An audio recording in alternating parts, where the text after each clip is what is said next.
आमदारांच्या आधारे बहुमत ठरवण्याची ही सुद्धा महत्त्वाची ठरणार आहे.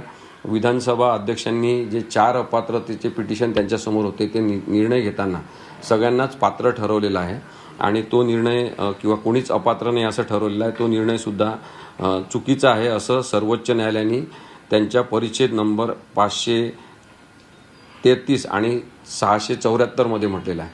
हा मुद्दासुद्धा आता एकनाथ शिंदेंच्या अंगलट येणार आहे. 2018ची जी पक्ष संघटना आहे ती गृहीत धरणं विधानसभा अध्यक्षांची जबाबदारी होती हे म्हटलेलं आहे सर्वोच्च न्यायालयाने परिच्छेद 175 मध्ये.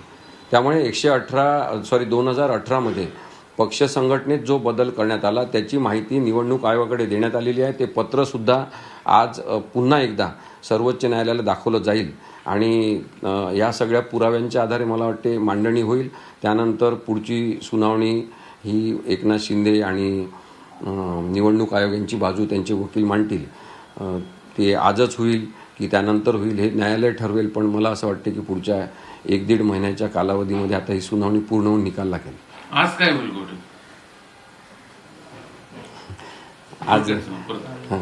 आज महत्त्वाची मांडणी कपिल सिब्बल करणार आहेत जी पुराव्यांच्या आधारे असणार आहे आणि मी आपल्याला सगळे पुरावेसुद्धा दाखवू शकतो आत्तासुद्धा की ज्याच्यामध्ये स्वतः जो मुख्यमंत्री उद्धवसाहेब ठाकरे असताना त्यांनी मंत्रिमंडळाची संदर्भातला निर्णय घेतला होता आणि त्यांनी एक ठराव केला होता पक्ष संघटनेची बैठक घेऊन की एकनाथ शिंदे यांना विधिमंडळाच्या मुख्य नेतेपदावरून काढण्यात येत आहे आणि तिथले प्रतोद जे आहे त्यांची सुद्धा उचलबांगडी करण्यात येत आहे.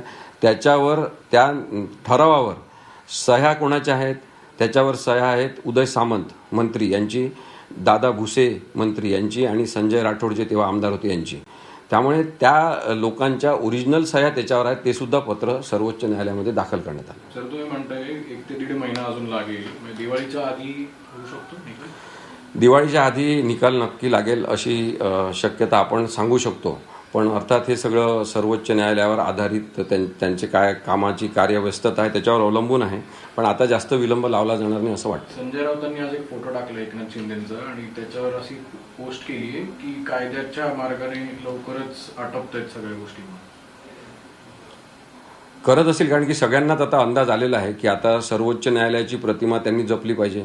इतके दिवस जो विलंब लावलेला आहे तो चुकीचा आहे हे सगळ्यांच्या लक्षात आलेलं आहे.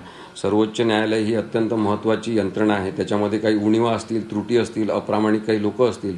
पण आम्ही अनेकदा त्या लोकांची उल्लेख करून सुद्धा हे काही गोष्टी आपण बाजूला केल्या तर ही व्यवस्था आपली मजबूत होऊ शकते, लोकशाहीवर प्रेम वाढू शकते असं आपण सांगतो. त्यामुळे लोकशाही आणि संविधान या संदर्भात काम करणारं सर्वोच्च न्यायालय त्यांना स्वतःची प्रतिमा आता जपली पाहिजे यासाठी सुद्धा हा निर्णय लवकर दिला पाहिजे. आणि म्हणून मग संजय राऊत साहेबांनी जो फोटो टाकलेला असेल एकनाथ शिंदे सगळं आता आटोपतायत वगैरे तर ते कदाचित तसं होऊ शकते. ठीक आहे ना.